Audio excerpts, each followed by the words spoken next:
বজ্রপাত বাংলাদেশের একটি অন্যতম প্রধান প্রাকৃতিক দুর্যোগে পরিণত হয়েছে। বজ্রপাতে বছরে ৩০০ জনেরও বেশি মানুষ প্রাণ হারাচ্ছেন। চলতি বছরে মাত্র ৪ মাসে অর্ধশতাধিক মানুষের প্রাণ ঝরে গেছে বজ্রপাতে।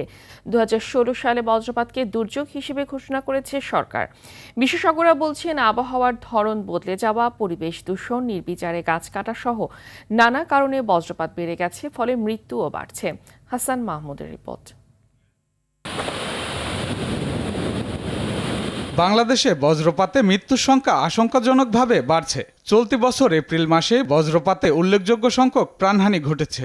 এপ্রিলের শেষ সপ্তাহে একদিনেই দেশের বিভিন্ন জেলায় মৃত্যু হয়েছে ১৪ জনের। গবেষণা বলছে, মার্চ, এপ্রিল ও মে মাসেই বজ্রপাতে মৃত্যুর হার সবচেয়ে বেশি। বিশেষজ্ঞরা বলছেন, গরম ও আর্দ্র বাতাস যখন উপরের ঠান্ডা বাতাসের সংস্পর্শে আসে তখন সৃষ্টি হয় অস্থিতিশীল আবহাওয়া, আর এ থেকেই তৈরি হয় বজ্রমেঘ। জলবায়ু পরিবর্তনের কারণে দীর্ঘ তাপপ্রবাহ ও আবহাওয়া পরিবর্তন বজ্রপাতের তীব্রতা বাড়াচ্ছে। এছাড়া উঁচু গাছ কমে যাওয়ায় ঝুঁকি বাড়ছে।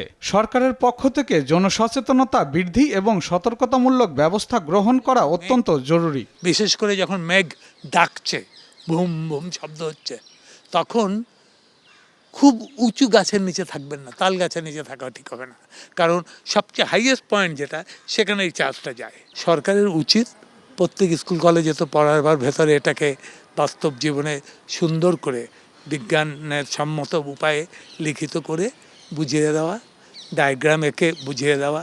আবহাওয়াবিদ ডক্টর বজলুর রশিদ বলেন, বজ্রপাতের সময় খোলা জায়গা থাকা অত্যন্ত ঝুঁকিপূর্ণ। সচেতনতা ও সতর্কতাই পারে মৃত্যু ঝুঁকি কমাতে। তাই আবহাওয়ার পূর্বাভাস এবং সতর্কবার্তা মেনে চলাই হতে পারে জীবন বাঁচানোর প্রধান উপায়। নিয়ম হচ্ছে, যখন বর্জ্যধ্বনি বা শব্দ যখন শুনি, কমপক্ষে আধা ঘন্টা নিজ বাড়িতে অবস্থান করা অথবা কোনো একটা আশ্রয়স্থানে অবস্থান করা। লাস্ট শব্দ থেকে আধা ঘন্টা পর্যন্ত এটা সেফ।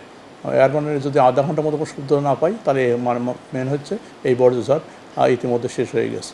জানান, মানুষকে সতর্ক করতে আবহাওয়া অধিদপ্তরের ভেরিফাইড ফেসবুক পেজ ও ওয়েবসাইটে নিয়মিত বার্তা দেওয়া হচ্ছে। ফেসবুক ইউজ করে অথবা আমাদের ওয়েবসাইট দেখতে পারেন। হাসান মাহমুদ, RTV, ঢাকা।